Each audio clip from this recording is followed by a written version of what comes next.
Welcome to the 2021 African Heritage Emerging Student Leaders Institute.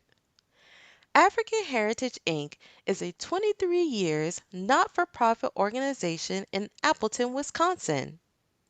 We are unapologetically centered on Blacks and African Americans. African Heritage is glad that all of you are virtually present with us today, and so we say thank you. This institute is all about engaging Black students to thrive and excel 365 days. Thank you to our major partners, St. Norbert College, Appleton Area School District, Green Bay Area School District, and Kimberly Area School District, all in Wisconsin. We also would like to thank Engage to Impact and Adina. Thank you, thank you, thank you. All through our program today, you will hear music. We do not own the rights to this music, but we appreciate all of the musical talent. We remember and honor the lives in our Black communities who have died from the dual pandemic of racism and COVID 19. We ask that you amplify Black voices in your communities. Please mask up and be safe.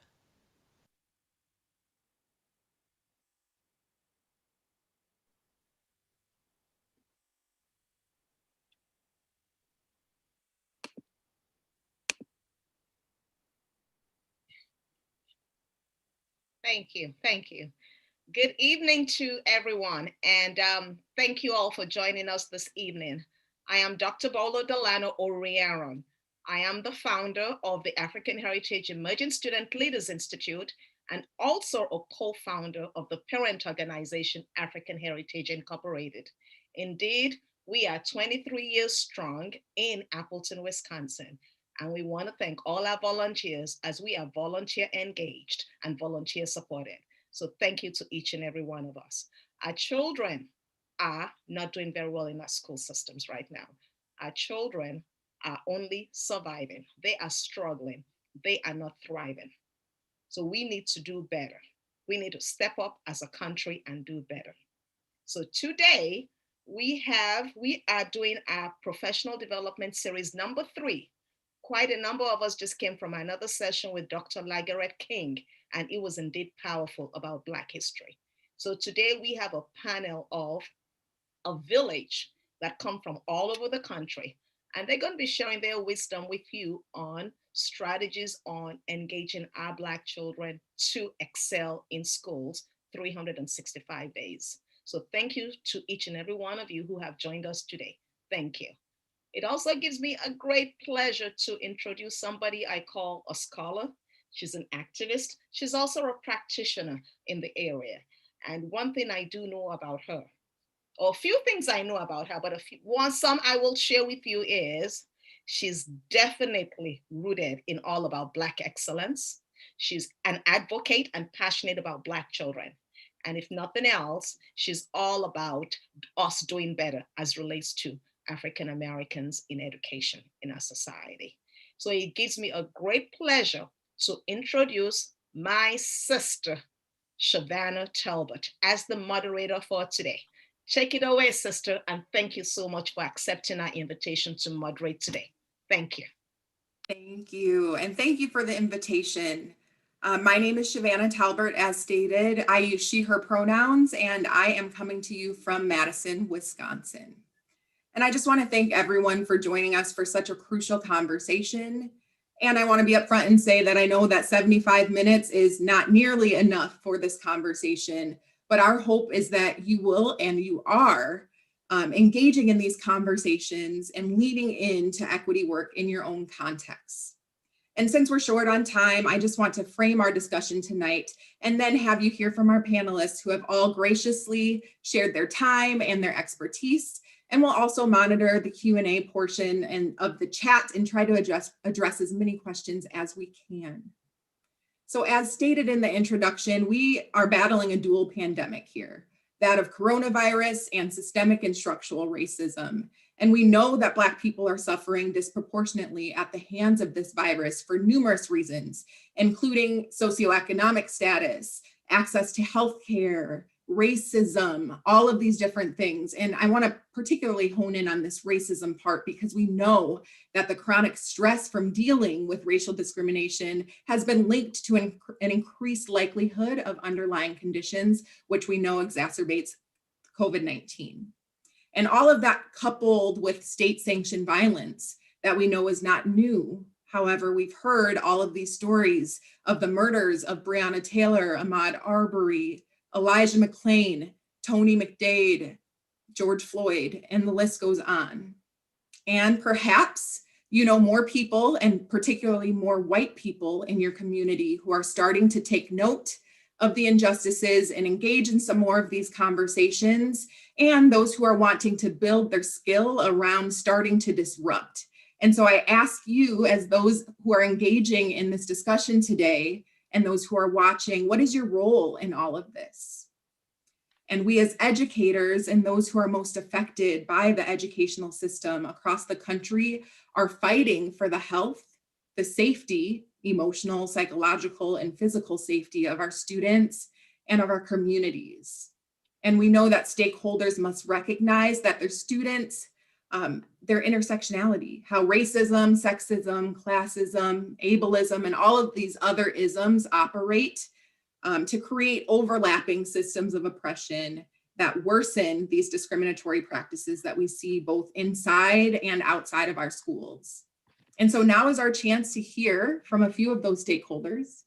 So panelists, when I call your name, if you could please unmute and introduce yourself, your pronouns, where you're located, and one short phrase or sentence of why you decided to join us today.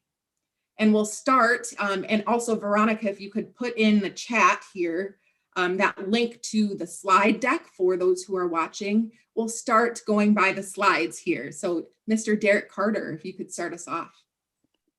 Hey, good evening, everyone. It is truly an honor to join and be on with you guys this afternoon. I am Derek Carter, from Atlanta, Georgia. And as a parent, just really grateful to be on here this afternoon just to share. And really, my passion is community, which is what we really all need more of. That's going to help us get through the times that we're facing today. Thank you. Miss Ingrid Parker Hill. Thank you, Shavana. Good evening, everyone. I am Ingrid Parker Hill, affectionately known as Miss Ingrid, and I'm a transplant from Chicago. I reside in Green Bay, Wisconsin, and I decided to join today because of the fact that I am a non-traditional educator and I have a voice, and I want to make sure that our voices are heard as well. So thank you. Thank you. Mr. Derek Francis. Hey, how y'all doing? My name is Derek Francis. I use he, him pronouns. I'm from Minneapolis, Minnesota. And the reason I'm here today is to just make it known that how to better support our Black students. I know for a fact that in my heart, I see that there's so many ways that we can love Black students more, and I want to help educate people around the hurts that we sometimes don't realize when we're navigating certain trauma. So that's why I'm here. Thank you. Dr. Veronica Warren. Good evening. I am Dr. Veronica Warren from Wisconsin. I use she, her pronouns. And I joined this conversation this evening because of the, I would call it even the triple pandemic that's going on between COVID-19, the unemployment rate within Black America, and also the racism around many of the events that we historically see, but particularly during this pandemic time, and how it impacts the mental health of our young people. Absolutely. Thank you for that context, the triple pandemic. And lastly, Ms. Francesca Warren.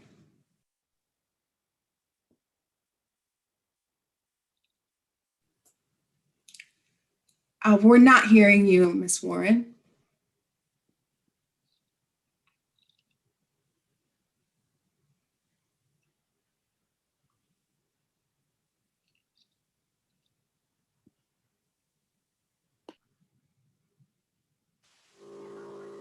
Can you guys hear me now?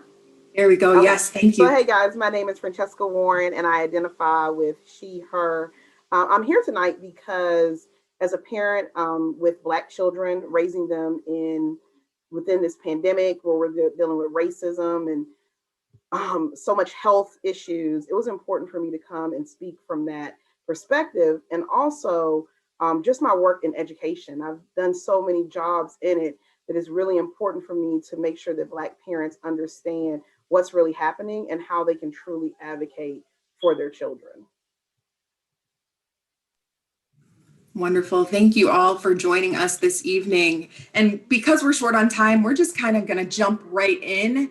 And so for those of you who are following with us on this slide deck here, I'm going to talk about 3 different topics. And I want to ground us in a shared learning experience around something that has happened for us. And this first one is an article by Dr. Gloria Ladson-Billings that she had published last month. And if you don't know Dr. Gloria Ladson-Billings, she is a powerhouse in the field of education. And she specifically talks about pedagogical practices for teachers who are successful with teaching Black students. And she wrote an article entitled "Stop Using Black Children as a Reason to Open Your Schools." Okay, so in this context, she's talking about how we can't pretend that now there's some deep conviction to the education of Black children because this has been happening all along. As Dr. Delano Orieron had stated at the beginning, we know that this problem persists and has existed for a long time.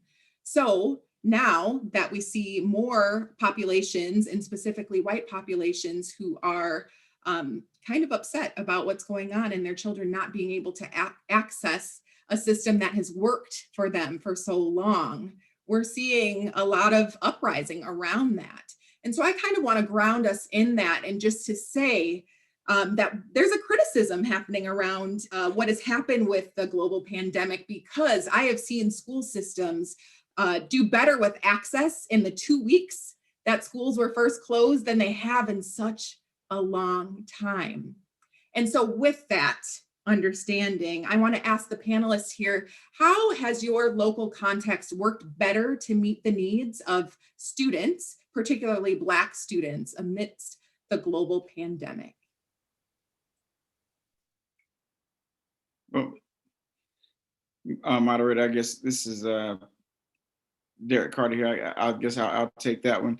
Just, in my context, in reference to that question, what has helped, I guess, for us is, having the, obviously the pandemic has presented many challenges also, but this is an opportunity as well to really engage with, with kids, with those parents that are home, with children during this time. You kind of get a first-hand look at what our educators face every day, and really also to see how our children really learn, right? And that's one thing that's very important for the mental health of the of the child, is really learning that child's personality type, how they learn, and in my experience, it all boils down to like really the 5 E's for me. How are we effective in these areas? Number one is education. Obviously, how I mean, in our experience, the pandemic has been very effective with in the county that we live in. The teachers are very engaged in teaching these children. However, I have 2 sons, one 12 and one 8 years old, very different on the spectrum of personality types. I have an introvert, one that's maybe kind of introverted, and an extrovert. Introvert, it's fine sitting in front of a computer. That's not a big deal. The extrovert, he needs that interaction. So what we have to do, as I think as Blacks, more of, is create that community homeschool has been a thing with our counterparts for a number of years. This puts kind of a different meaning to it, I guess. So number one is the education piece, really supporting our educators and honing in, on our children and how they learn and what they need, in this time, because it's different than a traditional classroom. Also, exposure, getting them exposure to information that is going to help them to learn in their learning style. That has been one of the key things that we've been able to do, and also to keep them in a routine. Even though they're not in a physical classroom, you still have to keep that routine for that particular child. And that's one thing that that I think is very key in that context as well. And expose them to information. The third E, I would say just the economics, right? They're in some situations. Children don't have the ability to do certain things. They don't have, some kids are not even eating, like they should, because of, they're not in regular school. More so maybe our kids. I mean, you may not see, a lunch wagon go through, some neighborhoods, but some you do. And, and that I think has to do with, kind of the economics of the whole thing, which is a key to this entire pandemic in every area, which is why we need community. And this is why I'm so excited about being on this forum, because this is forming community, getting like thoughts and thought processes from a lot of different mindsets, so we can take that back and put it into our actual homes and use it in practical sense to help our kids. And then excellence, just because we are in a pandemic doesn't mean that, that's not an excuse to not do well, right? We have to continue to drive. We have to continue to follow up, with those educators, have conversations, educators that don't look like us, have critical conversations of what is going on with our children. What are they seeing? What are we seeing? And it should be even now more than ever, because there's no excuse now to, that we can't meet. We can meet for 15 minutes on a Zoom. We don't have to drive anywhere to do it. So and that leads to kind of my last E is engagement, is really engaging at every area, our school boards, our educators, and our kids, and aligning the way that those kids learn with everything else that is going on around them, to make things as normal as possible. And in that engagement, keeping them social. That's one thing that we've been able to do, is really still keeping them social, obviously being safe, as possible, but keeping them as social as possible. What we have to understand as parents, this day and age, kids will not call each other on their own. They play video games, they text on social media, but to actually have a conversation and talk to other adults, other children, their teachers, professionals, and we make sure that it's intentional, right? And last but not least, in the excellence part of this, schooling online is not enough, right? It's really not. I mean, there are. We have to take the initiative, parents, and when we do this, to give our kids additional, assignments and things to read that are pertinent to us and our culture, to create, an entrepreneurial, and this is just key to our family, create an entrepreneurial mindset so that there is not a dependency. Nobody has to give me anything. Let's continue to learn on how we can continue to think big and create things on our own and have community. And once we can build a community of young people that can create and that can have community with each other, then I think we have a greater bond, and we can, get the next generation and our generation leading the charge going forward to, better results in a pandemic or outside of a pandemic. Thank you so much. And I hope viewers, you're taking notes at home of these 5 E's. Great. And how are you deepening that in your own context? Would anyone like to add to that? I see Dr. Warren, you've unmuted. Yes. So one of the things that most colleges, including UWO, did early on was when students went virtual or online for courses, they did asynchronous learning. So the classes you can jump on when you were available to jump on, it did not align you to a strict schedule. And for Black students, especially those who went back home or even now that are back on campus and we still have some asynchronous virtual courses, it really helped them as far as if their parents still had to work, right? If their parents were essential workers, and they were watching younger siblings. So they weren't tied to a time as far as taking classes. And so I think that was a huge relief for some of our students. But one of the things that, since students have been back on campus, and some of them are still home doing virtual, but our academic support of Inclusive Excellence Department really reaching out to those students one-on-one and really having some very personal conversations, getting to really know them as community and not just students that are paying tuition, there for grades and academics, but trying to understand how are they doing from a very personal level. What are they watching? What are they binge watching? So really getting to that community perspective and looking at them very differently. And so, because a lot of times students are normally engaged in social activities, and so they have those connections. Right now, there are not a lot of in-person activities going on to help strengthen that social connection or even that additional support. And so with staff reaching out, that is creating a new sense of identity for these students, that there are individuals that really care about them and want them to support them through these times that none of us have experienced before.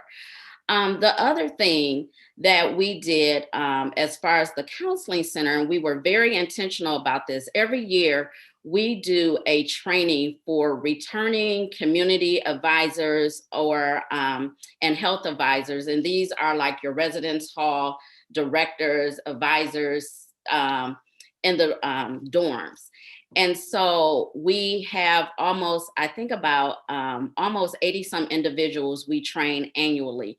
This year, we added a component about COVID-19 and about the social injustice things that were going on, and talking about how these things are directly impacting students and how they can't just be swept up under the rug, that you have to address this, that you have to be able to have an open and a safe space for students to talk about these concerns, right?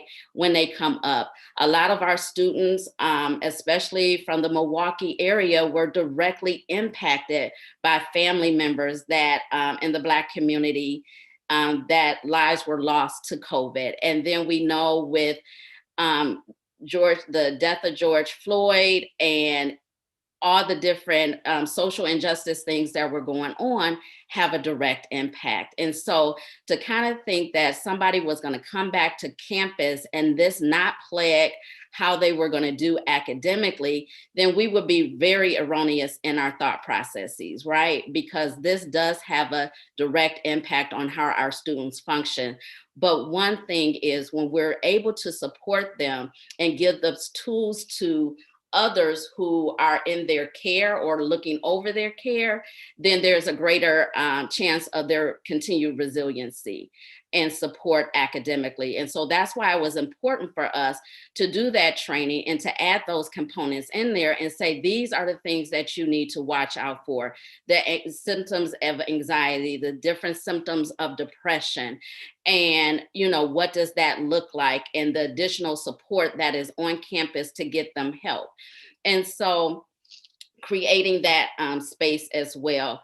I think another thing that we also continue to do was we have what we call a new student survey. So all incoming freshmen, they have a survey that they take about how do they feel like they're doing from a mental health perspective, academically, financially, making social connections.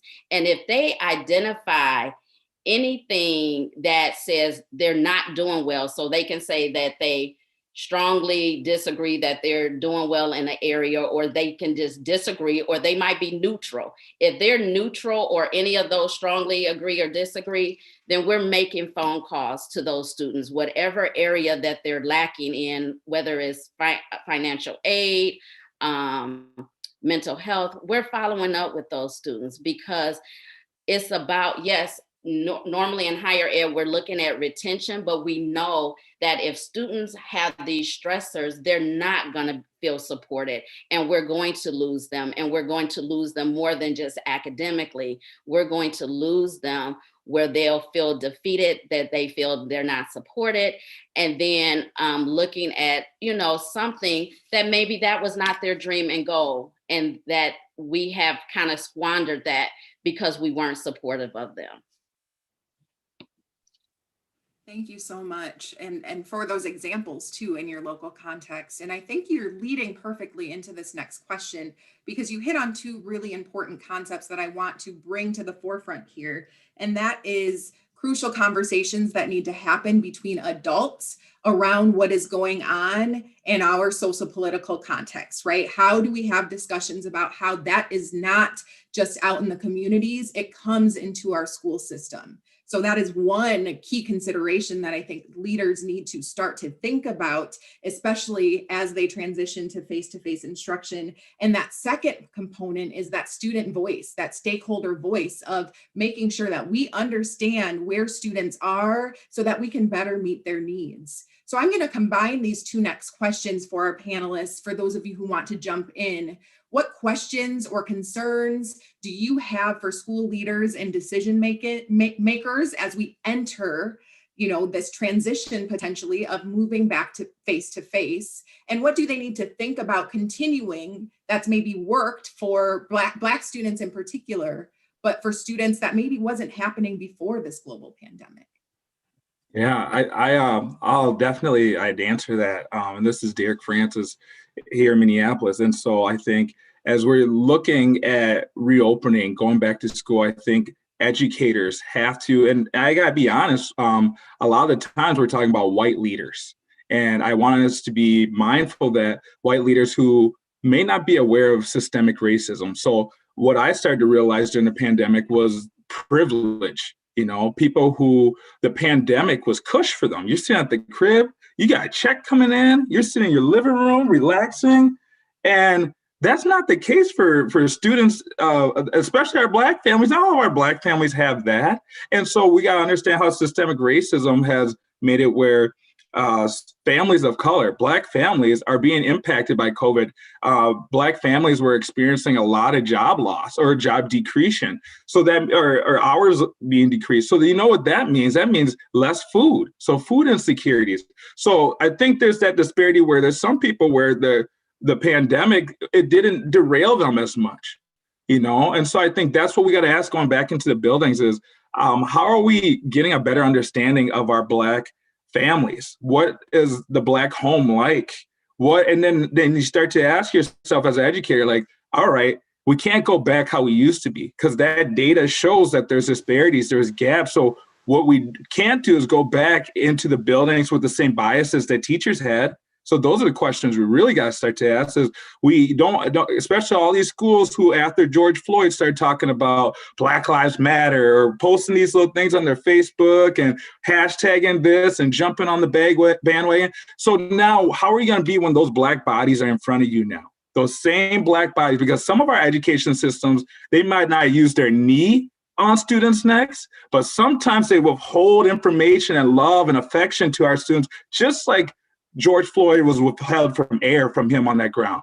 So we got to make sure we're not doing the same injustice to our students, just in a different way, And so the reason I say that is because what I've seen that's been beautiful for students in the midst of this is how can you transform your education so that students are seeing themselves reflected in the work?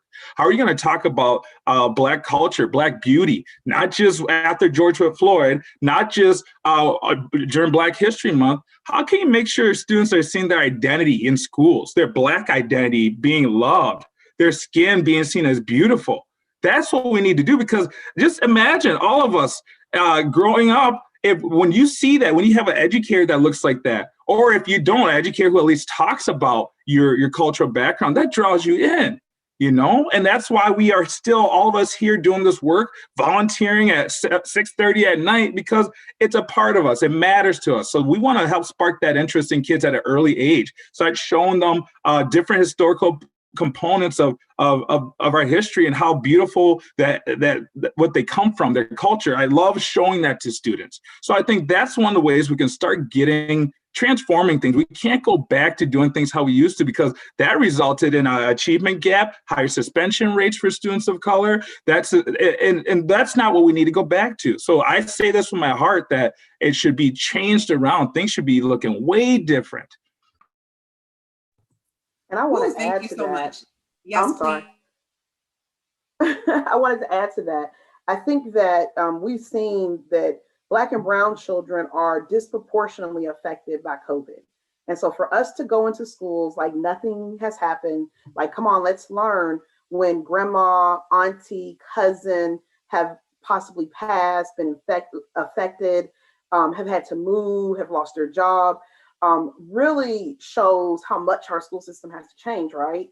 So as a parent, I think it's very important for us to have those conversations with our children, that your trauma is real, that we need to speak about it, and that when you go into a school setting, school systems really have to understand that if for you to have a job, for you to have somewhere to go warm at night, for you not to have been affected by COVID-19, that's privilege.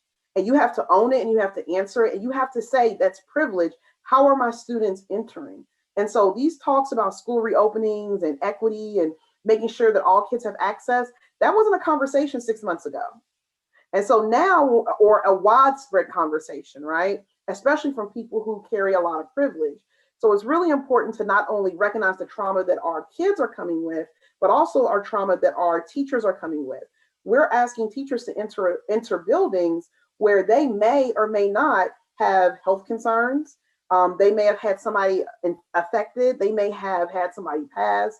So there's lots of conversations. And then if you look at even the layer of racism, we're going into Black History Month, where in all classrooms across the country, the very first thing that people talk about in regards to Black history is slavery. And that is not where our history starts.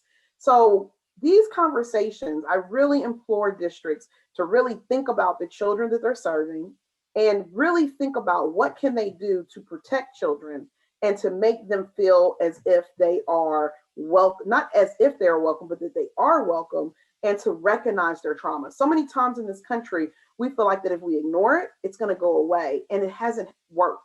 And so this is a great time for us to look how we've been doing education. If we really care about getting Black and brown children into schools, maybe let's have a conversation with what are they going to do when they get in there? If they're still learning the same whitewashed curriculum, if they're still being sent to the principal's office for the slightest infraction, if Black teachers are being systematically pushed out because they're pushing for equity, those are conversations we have to have. And I think what I'm hoping for is that in the school system, this whole pandemic has empowered people to speak the truth, because we're in a system that wasn't designed for us, but if we're not careful, we will be engulfed by it. And so I think it's just very important for us to speak truth and let people know, and let our kids know it's okay for that, because that's how you heal. Thank you so much. Y'all are getting me fired up here, and Ingrid, everybody else spoke, so please chime in. It's been some great nuggets that have been passed. And the only thing that I would like to share is that, there's stressors for our Black students, our Black families, and our Black staff. And we have to be mindful of that. And we do not want what we had before. We want a new normal for those people. And we also know that people who are coming in who are not of color might not, they're going to have to do their own work in order to make sure that those conversations are happening. The other thing that I want to be mindful is that school is important for us as Black people. But we must know that it doesn't always have the same value that other people have assigned to it. And it might not be a priority at this time. So building that trust and continuing building those relationships are essential in order for us to make sure that we're moving forward for our students. Thank you so much. Y'all have spoken so much truth in just this first section. So thank you so much. And again, I hope everybody is taking notes because there have been some nuggets dropped here today. And so we're going to move on to this kind of separate section, understanding that they all kind of blend together. But I want to move into what Mr. Francis had kind of brought into this conversation around what is happening with over-policing, right? Police brutality. And I also want to bring in a piece of adultification of Black youth. And so I'm going to ground us in what happened in Rochester, New York, with a 9-year-old girl who was pepper sprayed. And there's a viral video. I can't even watch these videos anymore. And that's a whole nother story. But here, you can hear in the video a police officer saying, "You're acting like a child." And the 9-year-old Black girl says, "I am a child." And so I want to bring us to what is happening in our school system. So I'm going to go to question 2 first. When we think about, and we know that what's happening out in our community with this over-policing, hyper-policing is also happening in our schools. And Mr. Francis, you had mentioned a couple of different ways in which our Black students in particular are over-policed in a multitude of ways. So how do we name and frame and identify what is happening in our schools? Because we know that there are a multitude of issues and disproportionate issues happening. So what are you seeing in your context, and what advice do you have for staff to start to say, enough is enough? We can't do this, we can't do that, and we must replace it with what? Yeah. And you know what? I'm so glad I can be real with y'all, because I'm talking to y'all Black people to Black people. And I'm here in Minneapolis. I've grown up in Minneapolis proper. And so when we talk about police brutality, I'm telling y'all, it's real here. Y'all seeing George Floyd, and I'm like, I could have been George Floyd. I'm 6'4". And the thing is, I've been pulled over so many times. So it's not even first of all, not the trauma for me as a grown adult man, seeing George Floyd, I was like, that easily could have been me. Even driving through South Minneapolis, I still, when I see the police, I take my hat off. How you doing today, officer? Good. Turn on the Christian music, because it's to that point now where it's like, man, you can't. So it's real. So here's the thing. If you know that in the community and you see it, because I know even my friends, we say, hey, be careful, man, put your phone down. So then imagine if the kids know that. If the kids know, hey, when you drive, hey, be cool. Hey, there's they know. And so the reason I share that is because we have to start addressing some of those issues in policing. But not only that, what it looks like in your school building, because they take that same form of policing and put it into schools. Not all the officers. I'm just saying sometimes even the school system where teachers will say, I'm going to call the school officer. Don't make me get, and that to build that initial fear when you have. You ask white kids about the police. Oh, the police are our friends. Can you honk the horn for us? Can we take a picture? I ain't taking no picture. And no. So just knowing, how can we, and here in Minneapolis, Minneapolis police, the same department that murdered George Floyd, used to have presence in our school buildings. And so as I address this part, I have to be honest, we have some awesome Minneapolis police officers that were in our buildings. One of them he was a football coach for North High, and he was amazing. And so when we have police officers that are from the community and love the community and live in the area, and the students build a relationship with them, it's gone well. That school officer was one of the best supports we had, because we say, hey, he's your coach. He cares about you. Let's talk about grades together. But when you have, and this is the overwhelming majority of what it's like, and not saying just Minneapolis, but throughout our country, where the officers are to be feared. They're watching you. It's almost setting you up for once you leave school. Guess what? we're going to be watching you too. So it sets the tone. We don't want that. Let's build relationships with our officers. And I know some things they've done here in the Twin Cities is having barbecues where the police department and the fire department with the barbecues, they're trying to do those kind of things. I think you have to engage in the community authentically. The best officers have done that. I think knowing what is your presence, what do you want to be known for?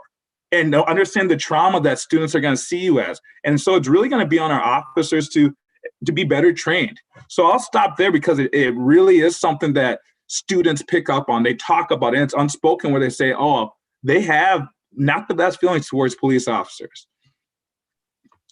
Absolutely. And I want to pull in Dr. Warren into this conversation too, because one thing that I've been seeing a lot around, and you can talk about this too, Mr. Francis, in Minneapolis, but people are saying no more police, right? In our schools, we're going to replace them with more counselors. And my question to that is, what happens when those same counselors have struggles, right, with not addressing their bias and leaning in to this racism that we know that exists? And so if either of you could speak to if that is something that you recommend, what needs to happen then so that the same thing isn't perpetuated just by a different name, a different role?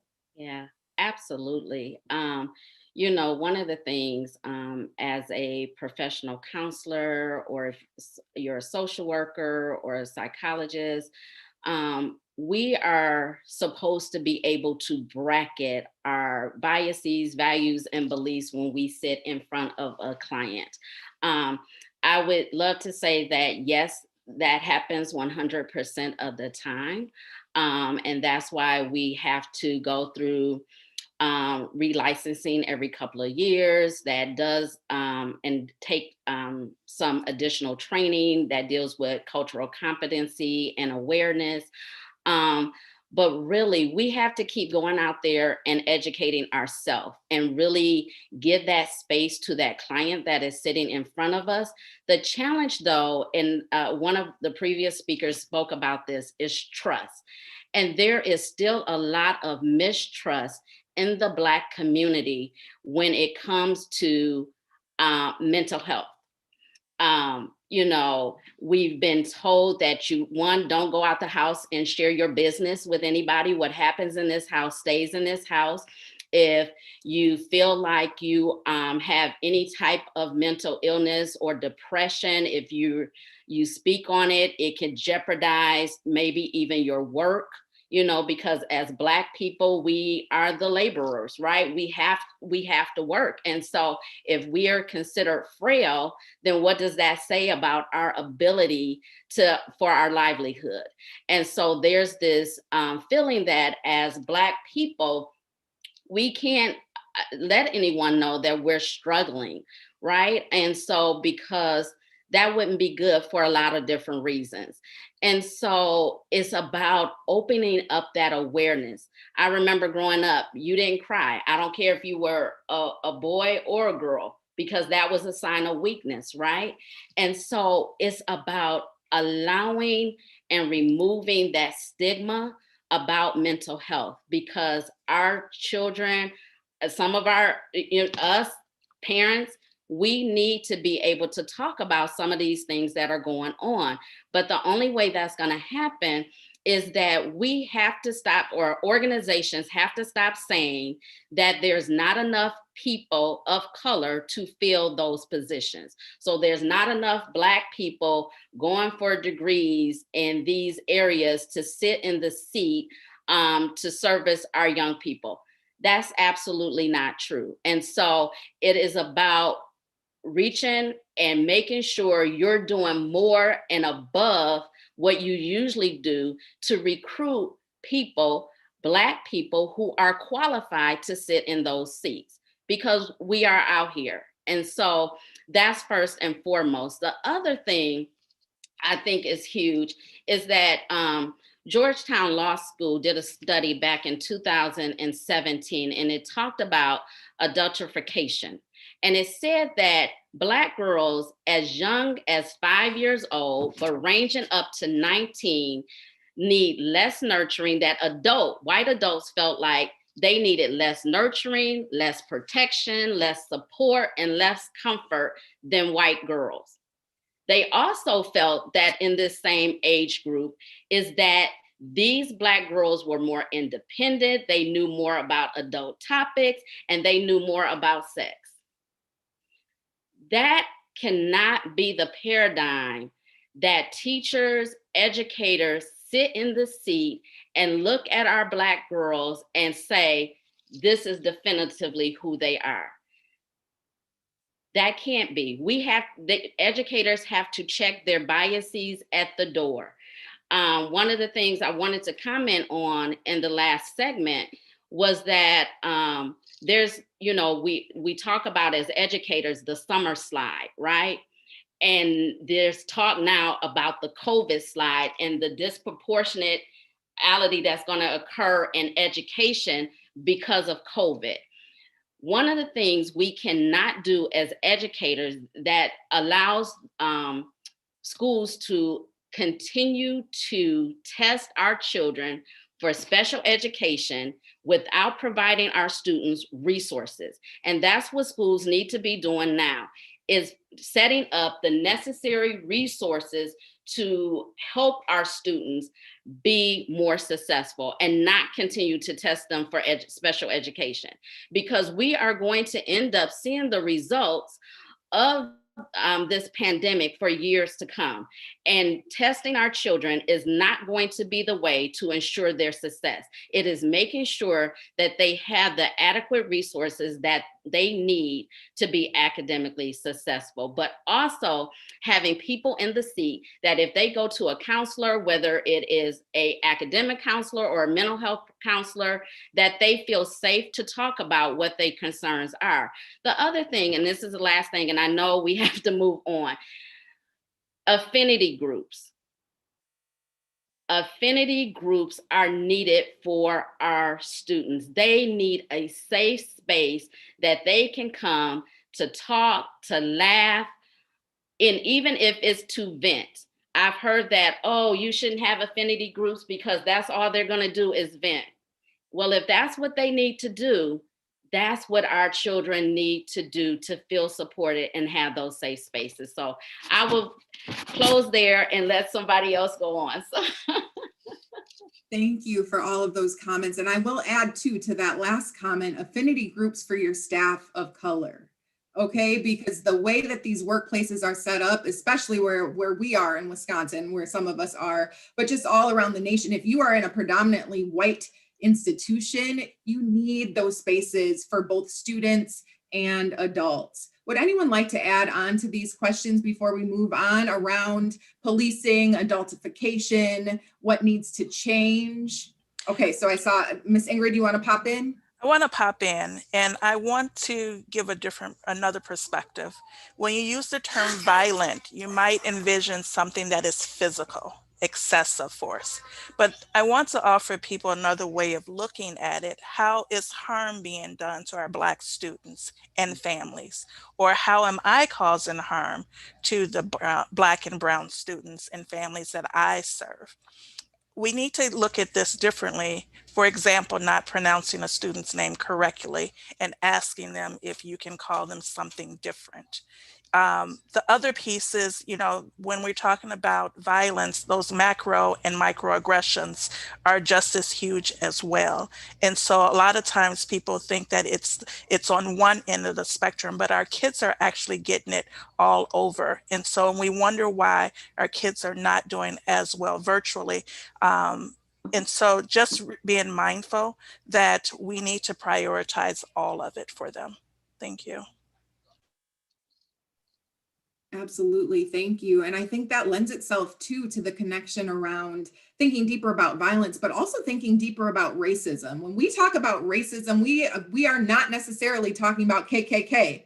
Okay, there's a lot of different ways in which racism and white supremacy shows itself in our school systems, and we need to be mindful of that as individuals and as a collective entity. It's not just about whether or not you are saying something overtly racist or doing something overtly racist. It is that unintended harm that happens and the impact that we have to focus on. We can't rely on good intentions. Well-intentioned adults create harm for our students, and we have to recognize that harm.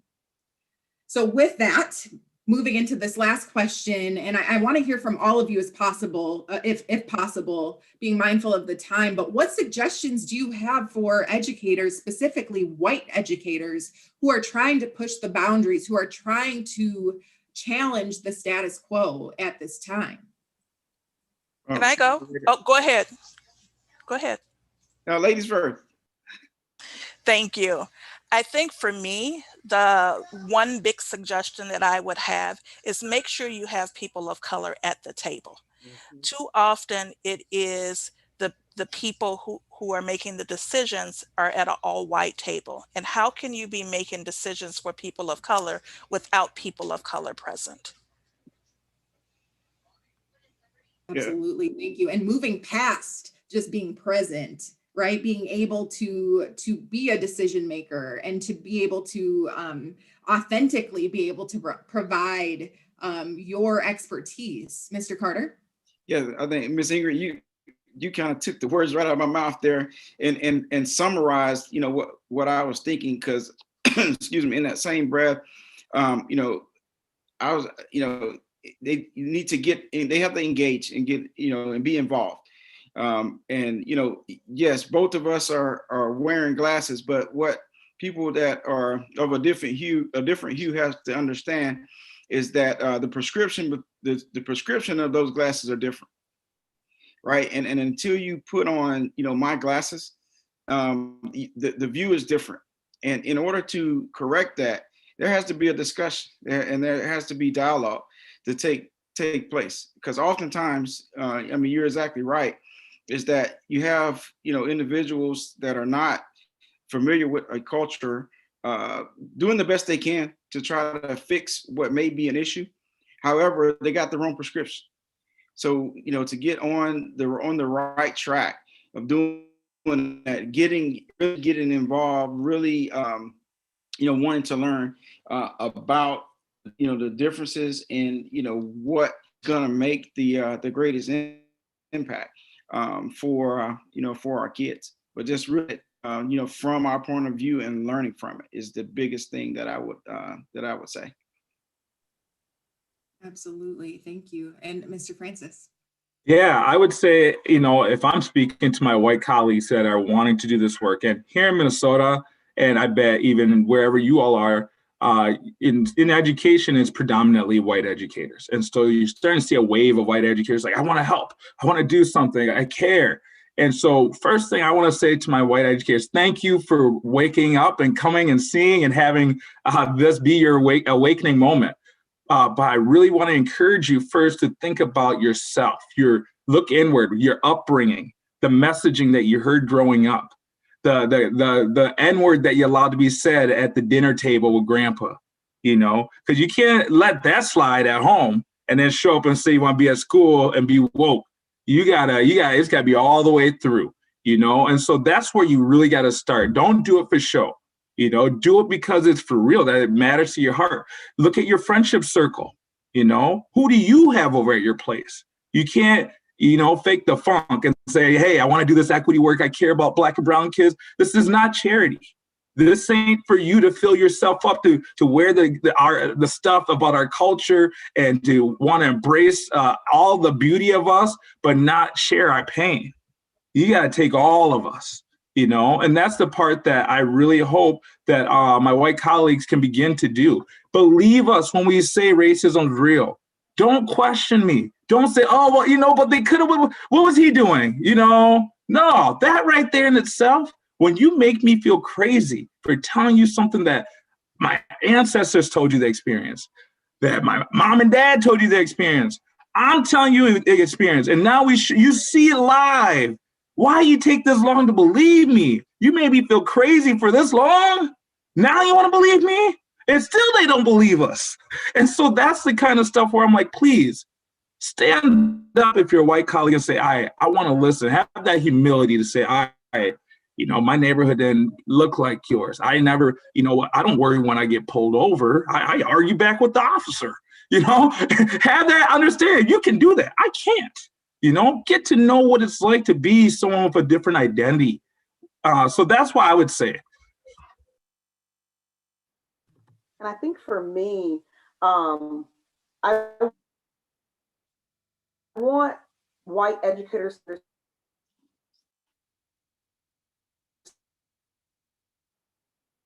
understand that not all Black kids, we're not for me to be equitable or for me to learn about equity. It's the new buzzword. And so when they're creating, like, trying to do things in their classroom, sometimes you just have to read and listen.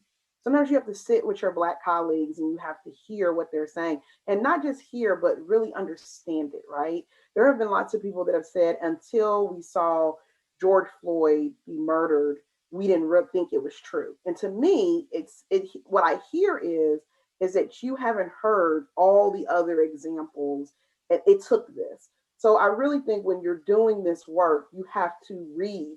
You have to read and understand and listen, and then you can start to do the work. And it's not a finish line, right? It's literally a marathon. So when I hear people who are like, oh, I read this book and now I want to do equity, that doesn't translate to me, right? It is a journey. And as a Black woman who's always been a Black woman, who will always be a Black woman, it's really important for me, even when I have colleagues with people who look like me, is that there is work to be done for all of us. And so I just want to, I hear so many people, especially white educators who will come and who will say, oh, I try to impart their knowledge on you. I live this, I understand what it is. And so really taking that time to learn and to listen, opposed to trying to jump into doing what you think is the right thing to do to make things equitable for children. Thank you all. And I want to add a couple of things to that, because when I think about all of the things specifically, Francesca, that you just said, I think about some white educators who have really read a ton of books, a lot of which have been by white authors, right? And I just want to preface that, right? We know that lived experience is huge. So if you are centering your learning around whiteness, please rethink that. And also, if you are centering your learning and you're absorbing all of these books and you're watching these movies and TV shows, and you ask your Black colleague, hey, have you read this book? And they haven't read this book, but they've lived this life, you need to accept that experience and listen to them and really value what they're talking about. And that brings me to my third point, is limit your white sense of urgency. Just because you are now entering this conversation and you are saying you're ready and you're willing, things do not have to move at your speed. Okay, so listen to those who have been experiencing this, who have been living this, and let them lead, and you figure out where your place is beside them. Any other additions to that before we move on to the last one? It just makes me think of, we don't need any more allies. That word has been watered down so much. We need co-conspirators. We need individuals that realize that this is not easy work. This is hard work. Hard work, meaning that you may lose some of your acquaintances, friends, family, because you are shaking the tree. And so it's going to be exhaustive. If you're not ready for the work, don't step into the ring, because this is not a choice for us. We have to be in that ring every single day, fighting against this system. And so we don't need you to be leaning on us, because we're going to have to keep moving forward. And so we can't take the time out to teach you, to train you, to be more affluent and understanding about what we need for ourselves or our Black children. It is for you to figure it out and come along and fight with us. But we are in the ring every day. We don't need you being lukewarm. If you're going to be lukewarm, keep it moving, because you will be in the way. Thank you. I appreciate you say. I was over here screaming and yelling, because it's so true. Because so many people don't, they want to stay on the outside. They don't want to go into the deep end of it. They want to say, just keep comfortable. I said enough. I'm in it. Kind of. They want to feel like they're on the right side of things. And I think now is a point where you can't be wishy-washy. because it's to that point where especially people who now see my humanity now. That's what we're asking for.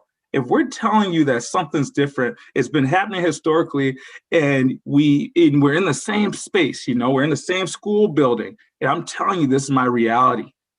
Now you got to look at me and see my humanity, especially have a relationship with me, get to know me. And I think that's what I really encourage our white educators to start to do, is look at people, Black people, as equal, not better than, not less than, equal. My hurt is real.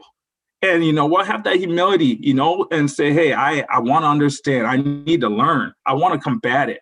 And, and so I think especially folks out there who, I don't care how many letters you have after your name, that will never ensure you know my experience or who I am. And so take that, swallow that pride, take a seat and say, hey, y'all, I got to listen. I need to hear it. And so that's my suggestion. That's one of the key things I think we'll bring up. And it's about reconciliation, y'all, because I've seen white colleagues that have been able to do it well.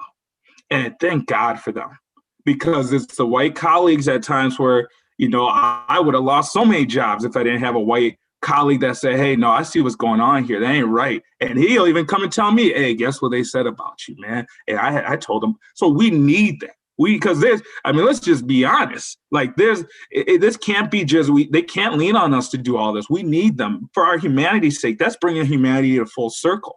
Our country will be better. Our schools will be better. Jobs will be better.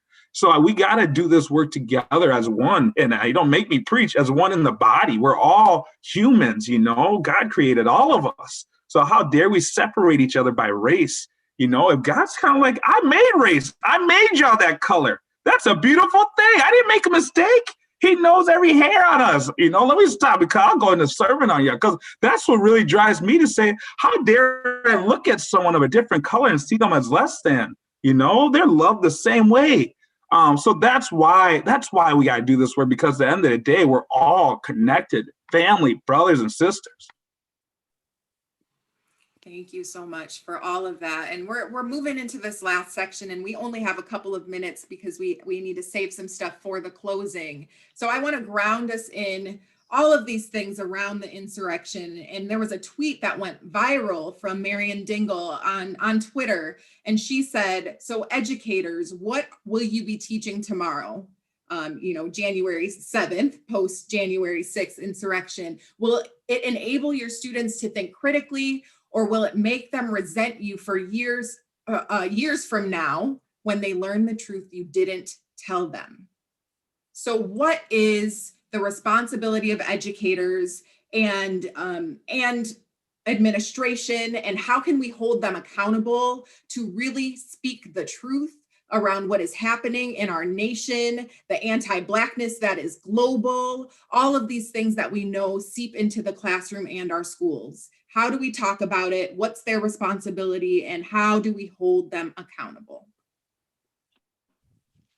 I can go. In Green Bay, our district mission is educating all students to be college, career, and community ready, inspired to live in a diverse world. Well, so here we are, insurrection, and what happened. It is our responsibility. It's the parents' responsibility. It's our village. We all have a responsibility to making sure that our kids learn all sides, not just one side that we skim through it, or the fact that slavery is the only thing. We have the responsibility to make sure that all sides are heard, because we're teaching our kids to be critical thinking. One of the things that we did in Green Bay is we actually started an affinity group for staff.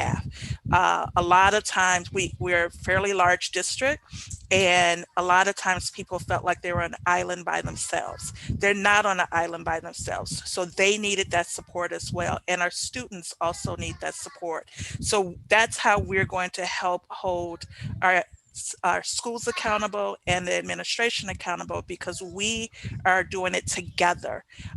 Somebody spoke of having people with us who don't look like us. Yes, because we cannot do this work by ourselves. And so we definitely want to make sure that we are rolling that ball up the hill together, and it will go over the hill. We do not want to go back to what people refer to as their white normal. And to add to that, I think educators' responsibility is to tell the truth, right? It is, especially if you are an educator of a child who is of age for them to understand it. As I work with teachers and as we talk about this, I can remember on January 6th, sitting down with my teachers who are my writers and saying, what are we saying about this? Like, what are you teaching tomorrow? And many of them expressed, I'm scared to teach it. I'm scared. What do I say? What do I do? And us really having to talk to 20 years from now, what will you say? Will you say that you opted not to teach it because you were uncomfortable, or that you looked at what was happening and you started to have some real conversations? But I also, a bigger conversation is, for our Black and Brown children, the teaching of social studies is critical, because it teaches children how our world operates. And so if you have a whole group of people who thought that they could overturn an election because they did not understand civics. And so when we are talking about this, and you mentioned something about the testing culture, in many of our Black and Brown schools, social studies and science has been taken out. So you have a whole generation of kids who don't really understand science, who don't really understand social studies, unless their parents or someone from the outside has really taught them this. And so for educators, I'm speaking specifically to my middle school and up, they need to teach social studies. They need to teach the truth. They need to use direct sources. They need to let kids watch news channels. You have to expose kids to it. And you'll get kids who'll say, is this true? I don't really agree with this. You have to get them engaged in dialogue. Otherwise, things are going to happen that they don't know how to respond to, and they're not going to know how to navigate this world. A parent told me one time, she said, my child is in 8th grade and they've never been taught social studies. That's criminal, because now they don't understand that there are 3 branches of government for a reason. They don't understand that when you have a global pandemic, it is science that is going to get us out, not opinions and not people feeling some type of way. So I really implore to educators, teach the truth. And sometimes that's difficult because you have people in education who don't believe things that are true. So we have to really align, and we have to make sure that what our kids are being presented with, it is balanced, it is fair, it is objective. And then as parents, we also have to expose them. So, my son was in DC when January 6th happened, right? He used to intern on Capitol Hill. And one of the things that he said to me was, Mom, this was inside attack. He said, I knew this as soon as I saw it. I said, how? He said, when you work in DC and you work in the Capitol, when you have a badge and you're supposed to be there, it takes you a good 30 minutes to get through security. So when you don't have that, it's almost impossible. But again, we have to educate our children. This is life or death. And I need parents to understand this. Absolutely. Absolutely. I thank you, Ms. Francesca, for for that. I mean, that's spot on. From a parent's point of view, having 2 Black sons, 12 and 8 years old. Our educators, you can't be intellectually dishonest in teaching social studies. I mean, you can't. We can't teach the Constitution and then in all of the laws. America is a system of laws, right? We can't teach what the laws are and then not call it out when there is a massive wrong that's taking place. I mean, basically, you call it what it is: treason. Attempt to overthrow the government. I mean, and I think we've mentioned it, it's been said several times on this call, on this call tonight, about affinity groups. Working in the corporate world, I work with corporations where we had affinity groups, and in those affinity groups, having sponsors from the corporation to actually get a feel of what people are thinking and what's going on. And when things like this happen, having a voice to be able to to express yourself without the fear of loss. I think a lot of times is, there are, and I just applaud all you educators and individuals in education, because if you say the wrong thing, then maybe you're suspended, maybe you lose your job. But our communities have to be strong enough that people are not afraid to teach the truth. When economics comes back, the truth, our morals and the morals of our kids are compromised.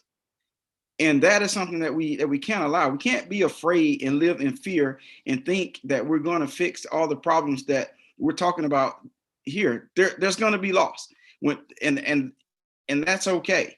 There's in growth and progression, there's not going to be comfort. When you're in life, when you're in the grips of life, it's supposed to be that way.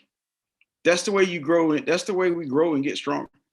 But we can't have the fear of loss and of pain, in order to not do anything. We're just paralyzed by fear. That's the thing that we have to get past, and we only get past that through dialogue, constructive conversations, and supporting one another with true community. That is my belief. But I'll pass it on to someone else. But that was what I wanted to add. Thank you so much. And I just want to be mindful of the time here because we do have to be off at 7:30. And I just want to kind of close us out today and think about if this fear, right? This idea of fear. And if our organizations, if our schools, if our districts are actually leaning in to their mission and their vision, then we should, those who are speaking the truth and not the whitewashed truth, those who are centering those who have been historically marginalized will be supported and should be supported. And if they are not, we need to hold our districts and our schools and our communities accountable to do better and to be better so that we can change those outcomes that are negative right now for our Black and Brown kids, and specifically for our Black children who have been suffering for so long. And so I just want to thank each and every one of you panelists for sharing your expertise. Know, audience members, that we are not going to solve all of the problems in this 75-minute session, but I do hope that you're leaning into these conversations in your contexts. And I also want to shout out to all of the sponsors who made this event happen, and specifically to African Heritage Inc., who does an amazing job at just giving our community, and those of you who are joining us from outside of Wisconsin in the Midwest, this wonderful opportunity to engage in these conversations. So I'm going to hand this off to Dr. Sabrina Robbins, who is going to close us out. Thank you. Thank you so much. What a wonderful panel. Thank you for joining us today. I am a huge parent advocate, so thank you for the parents are coming out and you joining us from across the U.S. Thank you so much to our wonderful, able, and capable and charming moderators, Savannah Talbot. And then I want to thank you all for joining us. And she mentioned our sponsors. I read the whole list during our last session, so I don't have time to do it now. But it's not because we're fail in our appreciation. That is not the case. And we thank you all for attending us. We're going to end on time. And so we have the after party for the high school students, but you all are also invited to attend. I do want to say the event has been designed for high school students. So please let our high school students be high school students. Don't write them little notes tomorrow. Just let them have their time. But it's at 7:30. We have a comedy show, a DJ. We're featuring Jamal, and we have a guest MC.